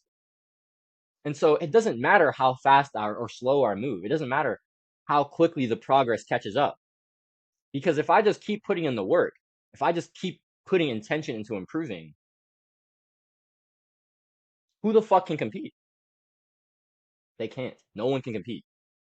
This is the mentality you need to have. You need to be on the purposeful productivity. You need to be doing something that you love, something you enjoy. It's like fun, fulfillment, and flow state. When you have fun, fulfillment, and flow state, you want to do the thing that you're supposed to be doing all the time. You want to say no to the other thing because it's like, well, it's not that. So what's the point? Why put your energy into something that may return, that may be a return on investment, right? When you could just put your energy into something you know is going to be a return on investment. And the thing is, I knew that the path I was on, I know the path I am on is going to get me where I want to go. And so, like, being distracted, trying to like take in outside information, trying to go to these external sources, nope, I'm good. Say no to everything that isn't the thing. So, what is the thing? Let's figure that out. Let's talk about leverage. Leverage is basically inputs versus outputs. Okay, so let's say I put an hour of time into something and I made $1. Like, let's say I charged $1 for an hour coaching call. That's brutal. Okay, so I made $1 an hour. Okay, not a great rate, but this is just a hypothetical. Then let's say I charge $100 for a coaching call. Okay, cool. So 1 hour, $100. That has 100x my leverage. Same amount of time, but I got more output. I got 100 times the output for that same input. And so leverage is all about input versus output. What what amount of inputs can I do that's going to give me the greatest amount of outputs on return? Right? And this doesn't necessarily mean like putting a low amount of investment into something. Like I've been recording this video for an hour. This video will probably be an hour and a half longer. Okay. It's extremely high leverage because hundreds, thousands of people can watch this video. And so yeah, I might have spent like, 2 hours making it, but that 2 hours can turn into 2,000 hours. It can turn into 20,000 hours, depending on how many people watch this. And so it's not about just time to money, it's also about time to reach. And that is important in the game we're playing, which is the content game. So what do you actually put your focus on? So in leverage, there's only 4 types of leverage. There's the bottom, which is collaboration, working with people. If you have more hands together, more minds together, you do more work in the same amount of time. That makes sense. Okay. There's capital. This is investing money to make more money, investing in stocks, investing in crypto, investing in businesses. You put your money somewhere, you let it sit, and then in like a year, it grows. It's fairly high leverage. Thing is, these bottom 2 are quite inaccessible to us beginners, right? You need resources to get people to work with you, more than likely. And you definitely need money to invest money. So If you don't have either of those, it just doesn't even make sense. Don't even worry about those because honestly, those aren't even that good anyway, right? We're gonna talk about the kings of leverage, the top two, which are content and code. Content and code are so powerful because you can make them one time and then you can sell them an infinite amount of times. You can create once and distribute infinitely. That is the power of leverage. That is the power of content and code. And so if you're focusing your energy into usually content, most of us here aren't coders, I'd assume. So let's talk about content here. If we just put our energy into like, if we put our marketing energy all in on content, then we would get outsized returns. I don't talk about sending cold DMs. I don't talk about fucking outreach. I don't talk about ads. Why? Because content is king. Why would I spend 10 minutes sending a DM when I could spend 10 minutes making a video? Why spend 10 minutes sending a DM one person can read when I could spend 10 minutes making a video that 100 people can see? Doesn't make any sense. Why would I pay money for ads when I could just not and still get traffic? Content is fucking king of outreach. Okay, is the king of outreach and is the king of leverage. And so we need to understand that the skill of content is one of the highest important skills. So those are the four C's. Now we're going to talk about permissionless leverage. So leverage is inputs versus outputs. But permissionless leverage is, can you do whatever the fuck you want with those inputs and outputs? And so that's like having your own business. That's having a YouTube channel where, of course you have like community restrictions for the platform, but no one's telling you what to do. No one, like you don't have a boss telling you what to do. Permissionless leverage is about having leverage, being able to scale something without someone needing to be there for you. You can do it on your own. You don't need to ask somebody for permission. You don't need verification. You can make a product that's scalable, one-to-one coaching isn't scalable, but like let's say you made a community. So my original offer actually for one-to-one coaching was my paid community, Digital Renaissance Creators. I showed you that now, but now that's my low ticket offer because I've built a course in there. I'm making another course, and because I do daily group coaching calls in there, and I already have like call recordings in there, I built up that product, and so now I just maintain that product. I don't put my energy into that community. Like I still like make like posts and stuff. I drop value in there, but my focus is on my high ticket clients, right? And so now I focus on my high ticket clients, right? The thing is, I was only able to get there because I had an ability to like scale my thing that wasn't necessarily scalable. So like I started out with like one-to-one coaching and like basically everyone that bought my community was my client. But now, like I have someone in there, her name is Monet. Like since I pivoted into the high ticket, now if you buy my community, you only get access to the course, you get access to the group coaching calls, you get access to the community. I'm actually offering the next two people who join Digital Renaissance Creators actually will get my personal phone number. So if you wanna like hit me up, ask me any questions, advice, you can do that. So I'm offering that to the next two people. So Digital Renaissance Creators is in my description. I believe that's the third link in the description. If you want to join that up, $100 a month, that's my low ticket offer. But I mean, hey, I do daily group coaching calls in there, and most of the time people don't join. So you could literally get an hour of coaching from me like every day. Honestly, Digital Renaissance Creators is a steal, right? And so I was able to build that because I could permissionlessly build up my product on School. I could permissionlessly put content in there. I could permissionlessly market that product through YouTube. And I was able to get to that point where I built that and now I can maintain that and I can have people if they want to come in as a low ticket offer, right? Let's say someone like hopped on a sales call with me, let's say, and they really wanted to work with me. They know I could provide them value, but they just couldn't offer my high ticket services, right? I'm still like down to like work something out with you, like a reduced price for reduced like services. But if we couldn't figure something out, I just send them to my low ticket offer. It's like, hey, this is my one to many model. You can still get access to me every single day. It's just not one to one. And so that like permissionless leverage allowed me that. Okay.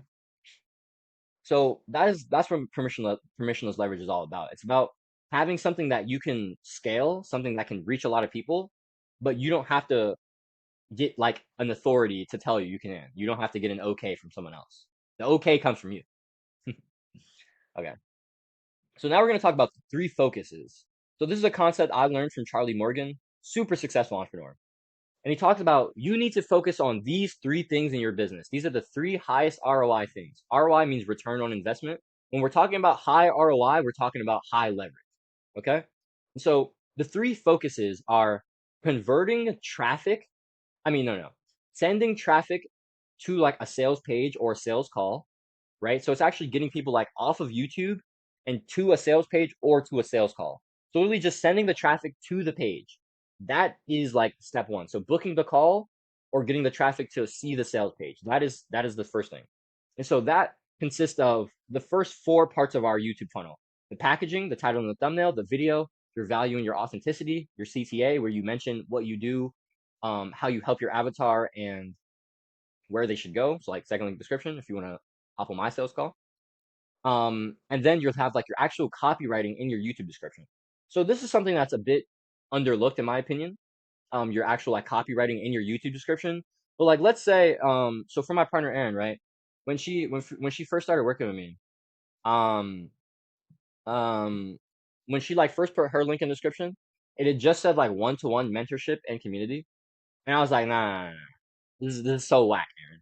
Right? If someone heard your CTA and they were maybe interested in working with you, but they weren't sure, and they went to that YouTube description, they could be turned off because there's no emotion, right? And so if we want someone to go from YouTube to our Calendly link or YouTube to our sales page, our copywriting that's before the link should entice them to want to do that, right? And that should be emotional. And so I was like, my offer used to say, or my copywriting used to say, make your first become a coach and get your first 5 clients in 90 days, or I work you for free until you do. That was the offer I got my third through seventh client on. So that was the offer, and it's attractive, right? Become a coach, that's a dream outcome. 5 clients, 90 days, or I work you for free until you. That's the whole fucking offer, right? And so people saw it and I was like, oh shit, yeah, let's click on that link, baby, right? And so you want to have your copywriting be emotional. You want people to feel drawn to it, right? So Erin, like after she figured it out, she was like, "Oh, okay, I'm seeing the vision now." And so now her copy says, "Join or work with me when you're ready to create an orgasmic life that doesn't only exist in the bedroom." Her product is about like whole foods lifestyle mentoring, and so she's about that vibrancy, that radiancy, living an orgasmic life every day, right? Not just in the bedroom, but actually embodying that. And so having like that having that YouTube copy, that is actually really important. That's very underlooked. Most people don't put value to that. So the first four parts of your funnel, right? That entire what I was just talking about, your packaging, your title and your thumbnail, the actual YouTube video itself, the value you're providing and your authenticity, your energy, the CTA, telling people about like addressing your people, telling people how you help them and telling people where to go, and then your actual like copywriting in your YouTube description. All four of those, that is the first focus, because all of that is converting the traffic, it's getting the traffic, and it's sending the traffic to the page. So converting and like actually booking the call or sending them to the sales page. Okay. That entire like the first 4 steps, that is the entire like first part of the focus. Right. So putting energy into making better videos, making better titles, having a better CTA, selling the vision better, that is something that could be focused on. The next thing is actually converting traffic to the sale. So this is either working on your sales page, so putting a lot of time into your copywriting or your video sales letter, or it's actually like doing sales calls, right? Because the doing of the sales call is like, if I hop on a sales call and I, convert this, that's like, I made $2,000 in 30 minutes, let's say, right? So that's high leverage. And so putting your time into either the sales page, which is what converts the traffic, or putting your time into actual sales calls, which is converting the traffic, that is the next focus. Okay, so you have getting the traffic to to the getting the traffic off YouTube and to like the other website. So getting them to the sales page or getting them to the Calendly link so they can book the sales call. That's the first part. The next part is actually the converting of the traffic. So that's the sales call itself, or working on the video sales letter and the copywriting of the sales page. So your sales page is more enticing and they buy, right? The converting of the traffic to like an actual sale. That's the second one. The third focus is actually improving your product and like delivering client results. If you get your clients good results, they'll give you testimonials which will give you social proof, which will make other people want to work with you. I mean, getting testimonials and knowing that your stuff works actually gives you conviction as well, which will mean that you'll sell even better. So you need to focus on delivering your clients results and improving your product. You need to focus on converting the traffic to the sale. And you need to focus on sending the traffic to the thing that shows them the sale, right? So sending your traffic from YouTube to the sales page or to the Calendly link to book the call, focusing on improving the sales page, or improving how you can speak and how you can actually pitch your offer on the sales call, doing that, and actually delivering your clients results. Those are the only three things you should be focusing on. If you're not doing something that's in alignment with one of those three things, you're wasting fucking time. No, like seriously. There's something called the Pareto principle, the 80-20 rule, and it says that 80% of our efforts come from only 20% of the things we do. 80% of our results come from 20% of the work. 20% of the work. And so if you want to make real progress in business, just only focus on the 20%. I don't put much energy into like making good thumbnails. Nah, I could, because it would get me more traction, but I mainly just make more valuable content by actually getting my people results and talking about what I've done so that my traffic converts to like wanting to work with me. Like, if you're not focusing on one of these three things, you're just playing yourself. Okay, you need to focus on one of those three things. Those are your 20%. Those are the things that will actually move the needle. All right, that was long. Leverage is extremely important, though. You need to understand leverage. This is a very important mindset. Cross the moat. So you know about like the moats that surround the castles, the water that you have to cross in order to get to the other side.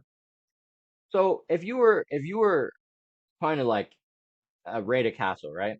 You have to cross this moat to get into the castle, right? You started somewhere that you didn't want to be, and to get where you want to be, you have to go through this moat. You have to go through this hard, cold, like sludgy body of water. And you have potential to be getting sniped at by snipers. You got potential to like have your ego coping and telling you, oh, I don't want to do this, I don't want to do this, this is stupid, and turning around. All of that is possible, right? Shit will get in your way. You will want to turn back. You will not want to continue. But if you do continue, if you do stay on the path, if you do cross the moat, you will get into the castle. You will evolve. And so you have to fucking go through the sludge. Like, you have to go through the hard times. You have to take the blind steps. You have to be willing to be in the dark before you have the clarity. Because you only start getting to the clarity once the moat's been crossed. You only have like real understanding once you can look back and see the lessons that crossing the moat taught you. You can't know it while you're in it, unfortunately. You can only connect the dots looking backwards. And so once you get to the other side, then you connect the dots. You get to the other side and you're like, I'm so glad I did that. You get to the other side and you've evolved. But if you start and you get halfway through and you turn back, you ain't gonna get there. You're not gonna evolve because you decided to pick comfort instead of pain. Pain is progress. Comfort is stagnation. Which one do you want? Because if you want progress, you gotta cross the fucking moat. All right. Hopefully the rest of this video won't be as long. Okay, so building community. This is very important. So on June 10th, which is actually it's actually Kanye's birthday. My little brother Kanye's birthday. So on June 10th, I'd gotten a comment on one of my videos that said drop Cash App in description question. And I'm looking at this comment and I'm like, I could play this two ways. I could just drop the Cash App, be like, hey, thanks for the support, appreciate the love. Or I can be a salesman. I chose the latter. And so I respond to the comment. I'm like, hey, I appreciate you wanting the support. It means a lot. I don't really feel good as an entrepreneur taking money for free. I have a product, right? And so I'd like to trade value here. Like, I'd like if we could help each other out. And so I want you, hey, just check this thing out. If you resonate, if you're willing to work with me, let's go. I'm hyped. Let's do it. If you're not interested, hey, could you just let me know why so I can improve my offer? That's how it went. So yeah, I pitched my first client in the comments. I pitched my second client in the comments too. And 2 days later, I'm not gonna lie, like I was kind of scared because she didn't reply. She didn't actually respond to the comment. She always replied. She always liked. She was always like sending love back. So I was like, oh damn, I just fumbled the bag. I just lose a sub trying to make money and shit. Fuck. 2 days later, I'm on my phone and I'm like going through the school app. And I'm like continuously, I like for like the last 10 days, I just been like mechanically opening school, going to the members tab, seeing that no one was in there, and then closing app again. But on June 12th, I open app, I go to my members tab, and as I'm ready to close it, I'm like, what the fuck? Oh, that's gonna, that's gonna be my first hit. So it was super high. It was crazy. It was high. So I literally got my first two sales because I pitched them through comments. I respond to every single comment. I mean, now I don't because I get more negative comments now and I can't put my energy into that. But I respond to like all the positive comments, even like the neutral comments, or people like if you challenge what I'm saying and I don't think you're like trying to like challenge me out of ignorance, but you're really just trying to like understand better, and you're trying to see my perspective, then I'll comment. I'll respond to that. But if you're trying to like convince me into like being in your separation consciousness when I'm out here in unity consciousness, fully embracing love, yeah, I'm good off that. You can stay over there. I don't want that.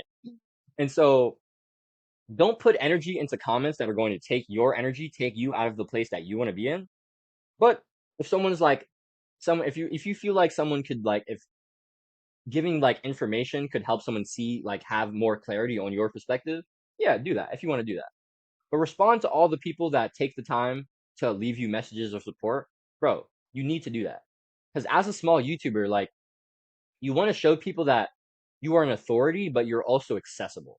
That is important, right? Because like, I mean, if you had 100K subscribers, you wouldn't have to be worrying about getting traffic, right? Because a lot of people would want to work. But we don't have 100K subscribers, right? Most of us probably don't even have 1,000 subscribers. If you do, you probably don't have like, you probably have less than like, you probably have somewhere between like 10 and 20K, I'd imagine, on the top end. And so we don't have an obscene amount of people that really want to work with us one to one, right? Or want to work with us at all. And so you can't really sell something that is like less intimate, like a course, you know? You really need to sell something that's way more personal because your audience will be attracted to that.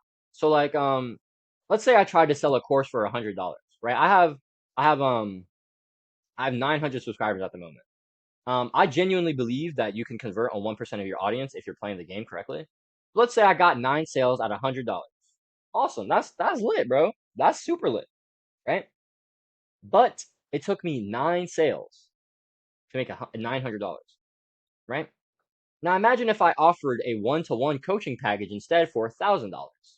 Now, could 9 people afford that? Probably not. But could one person? Yeah, most likely.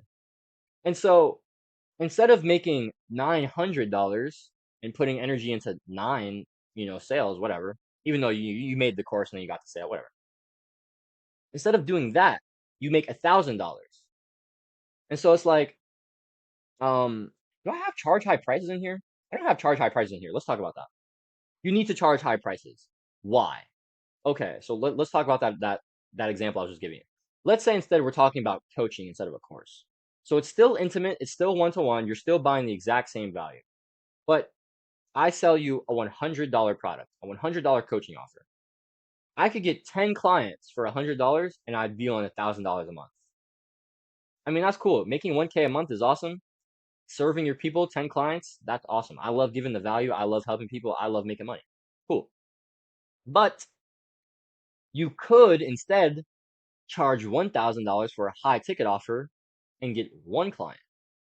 And you could be making that same $1,000 with the same audience, but you're doing 1/10 of the work.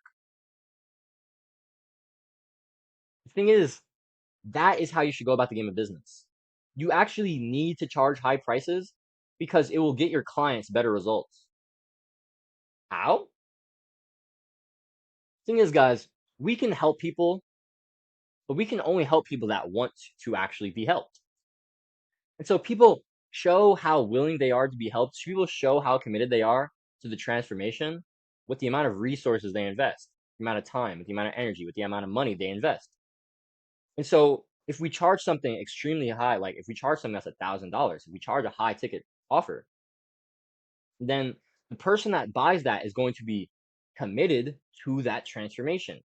Obviously, they're saying so because they're putting their money where their mouth is. And so they're more committed because they've invested more resources.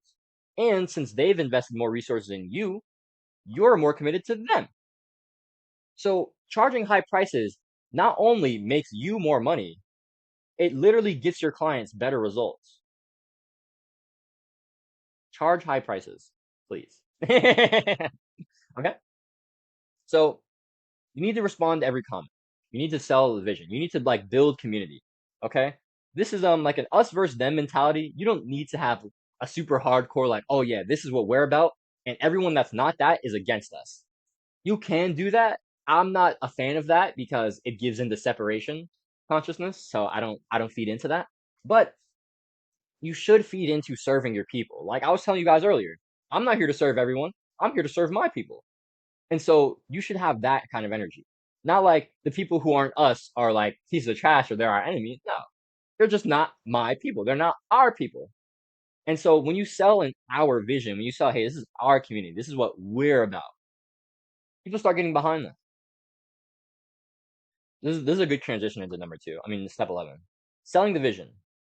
People love visionaries. People love visionaries. If you've watched more than one of my videos, if this isn't the first video of mine you watched, you probably resonate with me because you like, oh, this guy sees something. This guy sees something. I like that. I'm gonna get behind it. People get behind visionaries, guys. All of the leaders in the world are visionaries. All of them. They have something they want to see, and so they're making goals to actualize that vision. Your goals are merely the steps you take to actualizing your vision. And so when you have a vision you're putting out there, and you have goals, you have actions you're taking, you're striving for that, people see that goal, people see that vision, and they're like, ooh, I like this vision. I like this story. I like what this guy's trying to build. I like what this woman's trying to build. I like what we're trying to build here. I like what they're trying to build here. I want to be a part of that. Having a story that people associate themselves with, everything. I don't know if this is still going to be my CTA because it's kind of long, but at the end of my videos, I like to say, my name is Jaden. I'm here building the community of spiritual creators, artists, entrepreneurs. People want to spread love, spread education, spread fulfillment, and reach financial independence doing what we love every day.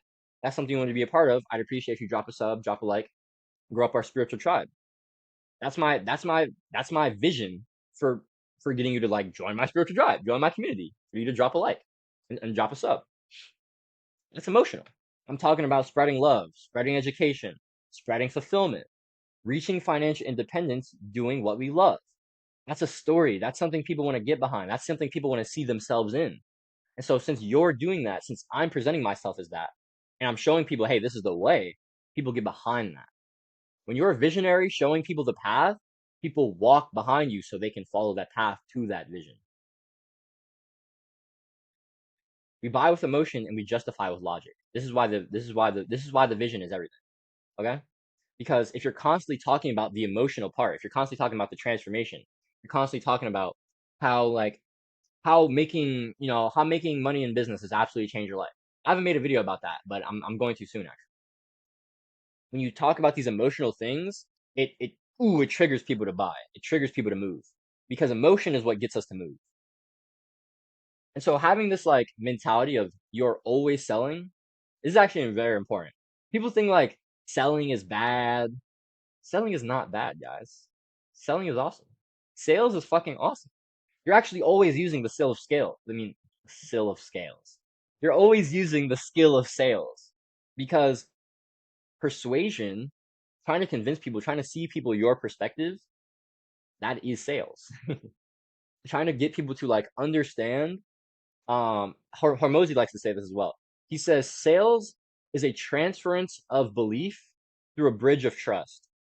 And so you build trust through authenticity. You build trust through um like sharing your message, sharing your struggles, sharing the value. You build trust by proving yourself as an authority. And then you share beliefs. You build you transfer beliefs through words, through persuasion, through copywriting, right? And so you build this, you establish this trust, and then you get people to move, you get people to change, to make a decision based on the emotion and based on beliefs you're telling them. So you're always selling, guys. You're always selling. And so you need to be in the mindset that sales is actually awesome. Sales is awesome. I mean, sales is how you make money. So not thinking sales is awesome doesn't really make any sense. You should embrace the skill of sales. And the thing is, when you have conviction in your product, when you know that you're providing value to people, when you know that what you're doing works, you don't need to be salesy because you know that you have value to provide. And so when people come to you with that, and like, hey, I'm interested in your value. Lit, let's talk. You don't have to get pushy or salesy because you're the person that they want. I mean, oh, this is such a good mindset. I'm glad this got brought up because I wasn't sure if I could incorporate this in here. Only one person can be needy in the situation. So if you need their money, they can't need your services. But if they need your services, you can't need your money. I mean, you can't need their money. Only one person can be needy in the situation. So if you're attached to this outcome of getting this money, instead of being attached to delivering value, helping people, they're going to push you away. You're not going to get the sale if you're attached to the money. You are going to get the sale if you're attached to the value in helping your people. Being attached to the creating, being attached to the process, being attached to the work, instead of being attached to the views or the sale or the outcome, that is how you kill it. Okay? And so you need to be like, you need to understand that you don't need their money. You don't need it.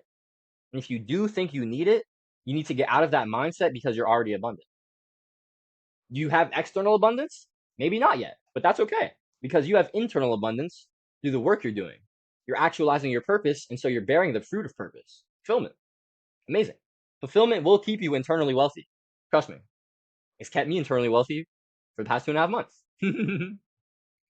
And so if you have conviction in your product, right?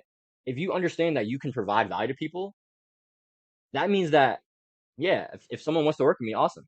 If they can't afford my prices, awesome, no problem. I hope you still find value from my free content.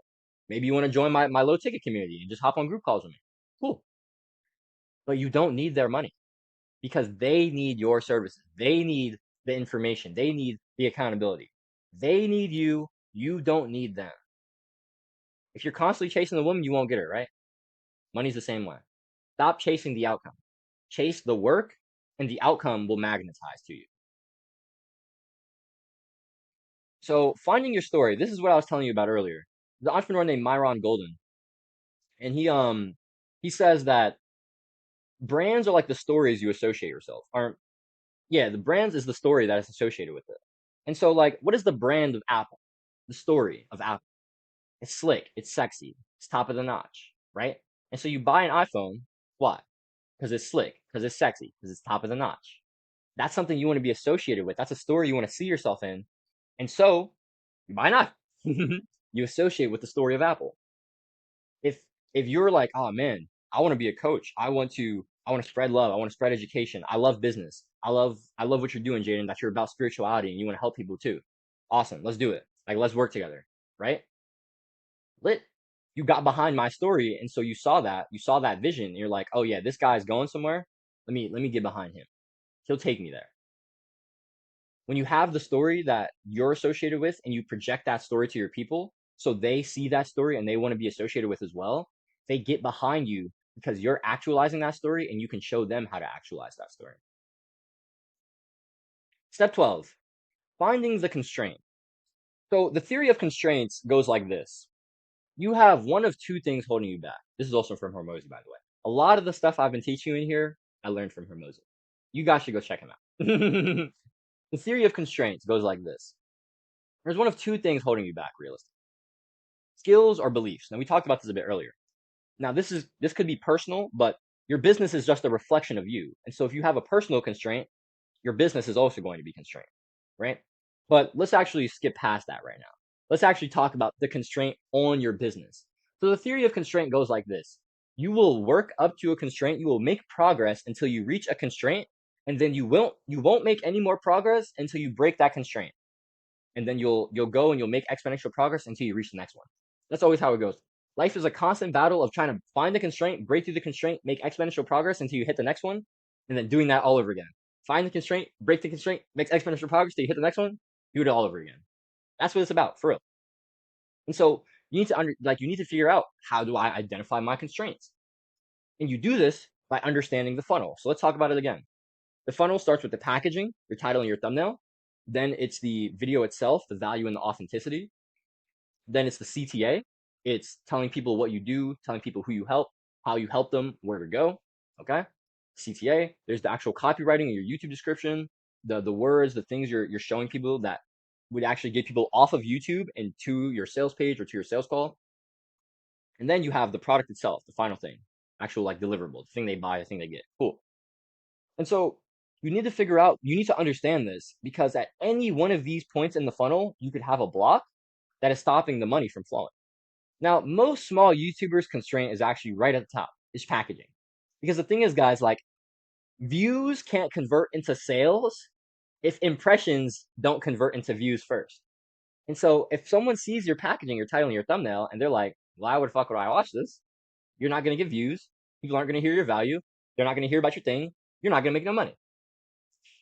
And so you need to understand how to write better titles. You need to understand how to create good packaging, because that is most likely your biggest constraint. What if your constraint was that your CTA was just absolutely appalling? Your constraint could be that you don't sell the vision at all. You're purely just logic. It's purely just information.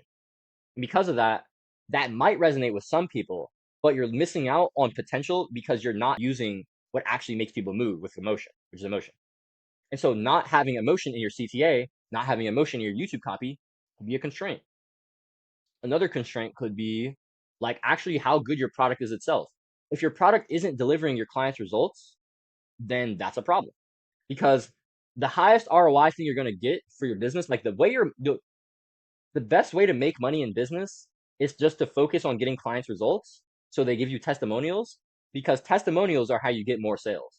Social proof is everything. When you have social proof, people just, they're like, oh, okay, cool. If you have trust, you've provided value to people, and you have social proof, you're golden. Simple. And so you get that social proof through delivering results, which is improving the product. And so if your product sucks and you don't get your client results, you're not going to get no social proof. In fact, you'll get negative social proof. It's bad.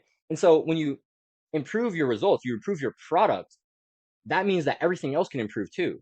If your product is more valuable, that means your content's more valuable. If your product has social proof, that means that when you CTA it and you talk about it, or like on your sales page, on your sales calls, you can have that social proof, you can talk about it, which is more convincing.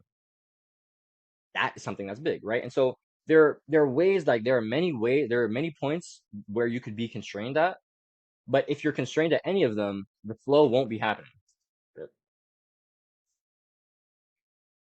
The flow won't be happening. And so you need to identify the constraint, and you need to find out, how do I hit, keep hitting on that constraint until I unblock it. Specific problem solving, right? So you want to build until you hit the constraint, and then you're like, holy shit, I have no clue how to get over this problem. Then you go learn, right? Most of us, I used to be like this. We learn, and then we try to go build. Nah. You want to build first, you want to execute first, because the struggle is how you learn best. When you don't know what you're doing and you're trying to figure it out, and you do figure it out, that's when you learn the most. When you don't know what you're doing and you're trying to figure it out, but you still can't figure it out, so you have to go to an outside source to implement in real time, and then you execute in real time, that is when the knowledge solidifies. That is when it turns into wisdom. Knowledge plus experience, wisdom. And so we need to have specific problem solving. We need to build until we reach a constraint, like building until we figure out, like, we have an MVP. Why am I not getting sales? Your packaging's garbage. Oh, okay, fair enough. So you work in your packaging, you start getting sales. Damn, man, why am I not getting more sales? You probably don't have any testimonials. So you focus on client results, Awesome, you get testimonials. But you're like, dang, man, I'm getting a lot of views and I have these testimonials, but it's like, I'm still not getting these sales. Your CTA is probably not that good. Better improve your CTA. more emotion, more of the vision, more like not sales tactics necessarily, but using sales tactics helps. Using sales and marketing tactics help. So you want to specifically solve problems. You want to go until you reach a constraint, and then you figure out specifically, how do I break this constraint with specific knowledge, specific action, specific intention. Step 13, trust your intuition. So this is my community, Spiritual Entrepreneurs, my free community. I actually had another free community called Small YouTuber Monetization that I launched like the last day of June. And I had it up until last week because I realized, I was like, fuck, this isn't aligned with me. Like, I was targeting small YouTubers, but I also wanted spiritual people. You know what I mean? Because if you're not spiritual, then you won't get most of my philosophy. And honestly, I don't even want to work. It's like, if you don't have God in your business, if you don't have God behind your business, you can't compete with me because I do. And so I only want people who are going to be killers, which means they have God in their business. God behind their business, whatever. And so I realized, oh yeah, I'm like, small YouTuber monetization isn't spiritual. I'm not putting the energy I want into this. I'm just gonna scrap the whole fucking thing. And I actually had someone reach out to me. He was like, hey, Jaden, don't scrap your community. Like, if people want to leave because they're not aligned, then they'll leave. Right? But I was like, no. Because they were like, I'm sure like half of the people in there like weren't spiritual entrepreneurs. They were just interested in making money through YouTube. And I'm like, those aren't my people. Those aren't my people. Yeah, I want to teach you how to make money on YouTube if you're a small YouTuber. Yeah, cool. But if you're not a spiritual entrepreneur, if you're not like I was seeing this. So it was one that not everyone in there was spiritual, but also not even everyone in there was trying to get into business. They were talking about like monetizing on AdSense. I'm like, bro, I don't give a fuck about AdSense. I don't do that shit. And so I was like, yeah, no, let's just throw the whole thing away, right? And this is how you have to be, right? Go all in, no half commits, right? I scrapped spiritual. I mean, I scrapped small YouTuber monetization completely. I made spiritual entrepreneurs. When I transitioned from creativity coaching to YouTube coaching, I went all in. I stopped offering creativity coaching. I still do that with my first two clients because that's the offer they got on me. So they paid me for a job. I'm gonna do it. But now I'm all in on YouTube coaching. You have to be that ruthless, guys. Like, when you feel like something, when you feel a push or pivot moment, when your intuition's like, ooh, shit, I feel like I should move. I'm not actually sure. Should I? If you genuinely feel like you should move, move. If you feel like you moving is actually cope, and it's like, nah, I think I should actually stick this out longer, keep pushing. Thing is, push or pivot, it's a hard decision to make, guys. It really is. Because sometimes you don't even know if you're coping or not. Sometimes it's like, nah, I actually don't think this is a line. I don't think this actually makes sense. And like, you have to have those hard conversations. Like, I've had a few push or pivot conversations with myself. They're not easy. But once you do have one and you feel completely aligned with it, you're back to fully striving. Right? And so actually, when I got my first 5 clients, and my first 5 clients were on an offer. Like, I help spiritual creators like start, like, make money, like get their first 5 clients through YouTube. So like, my offer was, I'll help you get your first 5 clients in 90 days, or I'll do it for free until you do. Right? And then I transitioned my offer into like trying to do like a more like targeted at entrepreneurs trying to do like high ticket stuff. Right? And although I'm like super down for that, and that's something I want to do in the future, it didn't really feel completely aligned with me because I was like, I feel like I'm not really serving my people. Like, of course, I love serving entrepreneurs. I love serving people who are already like into business. But at the same time, like, I love business. I want to help people get into business. I help spiritual creators become spiritual entrepreneurs. Right. And so it's like, I felt like since I was only targeting the people who were already there and who like maybe did like, my offer was more so for people who already had a high ticket coaching offer or wanted to monetize like business skills in a high ticket coaching offer. Now my offer is really just for any like any spiritual person who wants to start, being in business. So you're already an entrepreneur or you're a entrepreneur and you want to finally you want to finally take action, right? I want to help you make $1,000 online as a coach, right? And so it's like, I have value to provide for people. If you're already an entrepreneur but you don't have like a coaching offer, I can show you how to do that. I can show you how to play the game of YouTube. If you don't know any of that shit, I can show you how to do all of it, right? And so That felt way more aligned with me, making $1,000 online. And so I was like, yeah, no, I'm gonna strap this 5 high ticket shit. It doesn't feel right. Helping people make $1,000 online, that's it for me. That's it. So I'm gonna do that. And I went all in on there. All right. Step 14. We're getting to it. Damn. 2 hours. Delivery and iteration. Don't worry about the product until the sale. So like I told you guys, we build our MVP, right? Once you have your MVP up, you should not even be thinking about the product. Don't think about a course. Don't think about like improving. Don't think about building. Don't think about none of that shit. You have the bare minimum done. Let's go. All you focus on now, marketing, marketing, marketing, marketing, marketing, marketing. YouTube videos, improving the CTAs, improving the packaging, marketing, marketing, marketing, marketing. Because until you actually get a sale, like you can't improve your product. So don't even worry about it. Just worry about making the MVP and marketing that MVP as much as possible. And then when you get that sale, now you can actually start improving your offer. So you can ask your avatar, you can ask your clients. Like I didn't like I sold like my offer, right? My first my creativity coaching offer. I got my first 3 sales without having the course. Like I didn't make my course until I already had both like all my clients for like 2 weeks. It was because I like pitched it as, hey, this is coming soon. This is a bonus. This is actually important too. You want to pitch your offer as like the one-to-one, right? So if someone is coming and you're buying your one-to-one offer, right? The one-to-one time is the actual deliverables, the features they're getting. The bonus features are like a group setting, group coaching calls, the community, a course, right? These things are bonuses that you want to throw in there as like extras.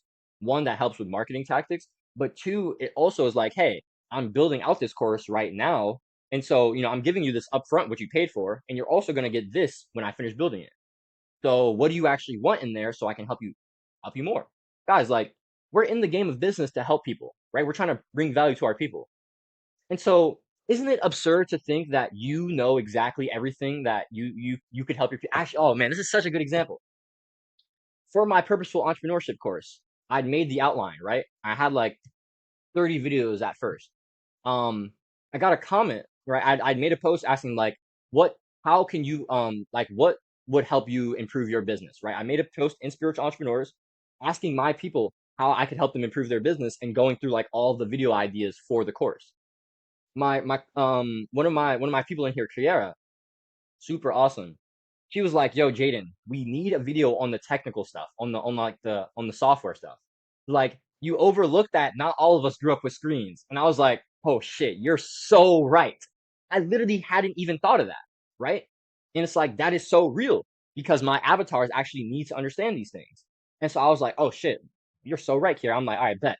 So I'm like, I got another video idea talking about Calendly, talking about school, talking about YouTube Studio, talking about Zoom, talking about Meet, talking about Stripe, talking about should you do a sales page versus a sales call? Right? I was like, yeah, that's actually like the people need that.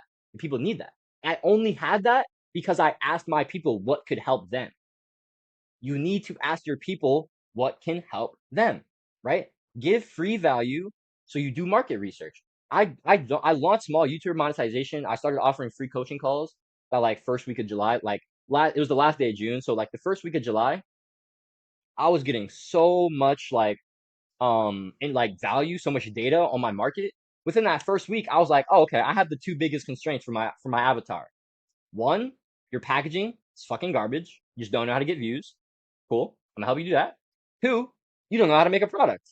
Fair enough. Making a product's not easy. Right? Most people just didn't have clarity on how to make an offer, how to make a product, and they didn't know how to actually get views so people could see their fucking offer. And so I was like, oh, okay, cool, bet. That's exactly what I'm gonna focus on. So I made a lot of videos on improving your packaging. I made a 50-minute video on how to create a coaching offer, right? When you give free value and you do market research, you literally get more information to improve your product, right? So you give free value, you ask your avatar, you ask the people who've actually paid you, you ask your clients, yo, how can I serve you better? How can I help you better?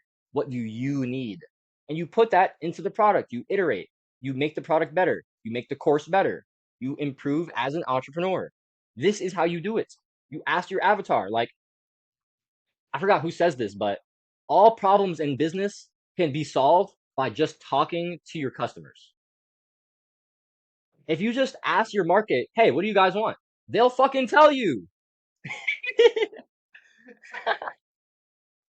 Give free value, ask your avatar what they want. That is how you improve the product. Okay. Making your offer stronger with research and value equation. So I just talked about how asking for market research to actually hit on audience pain points so you can give them solutions. That is extremely powerful. What's also extremely powerful is the value equation. This is from Alex Hormozi again. Okay? The value equation goes like this. You start with the dream outcome. This is the transformation. You multiply that by the perceived likelihood of achievement. So let's say like I have this dream outcome, right? Let's say I want to lose 10 pounds. My perceived likelihood of achievement, let's say it was like 50%, right? I think that like the likelihood of me getting there is 50%. That seems less valuable than like someone telling me you're 100% going to get there.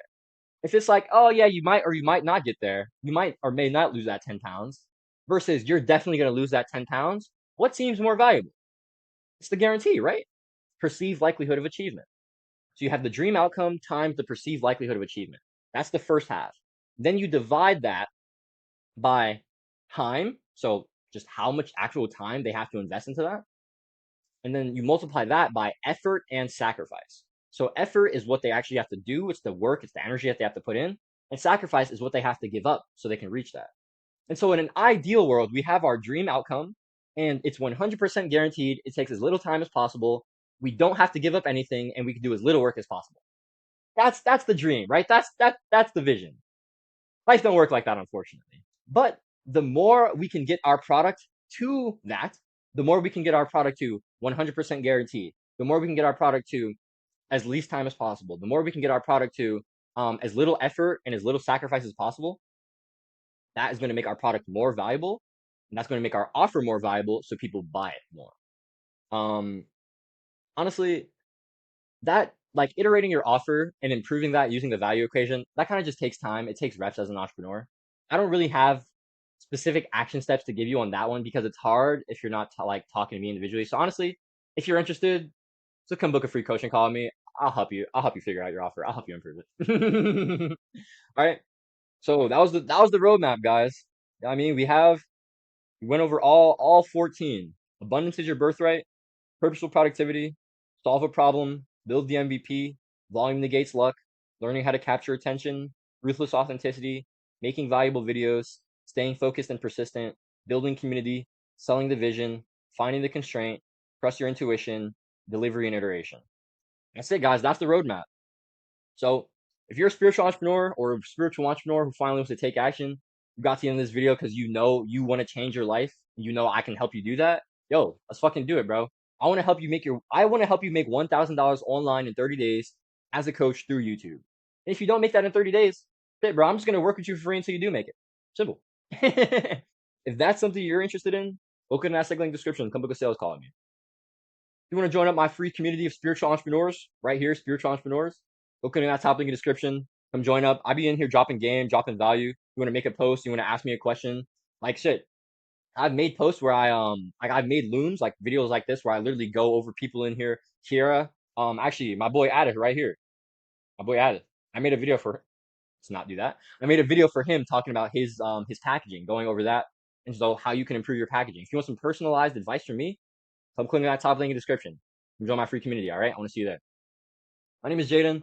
I'm here building a community of spiritual creators, artists, entrepreneurs, people want to spread love, spread education, spread fulfillment, reach financial independence, doing what we love every day.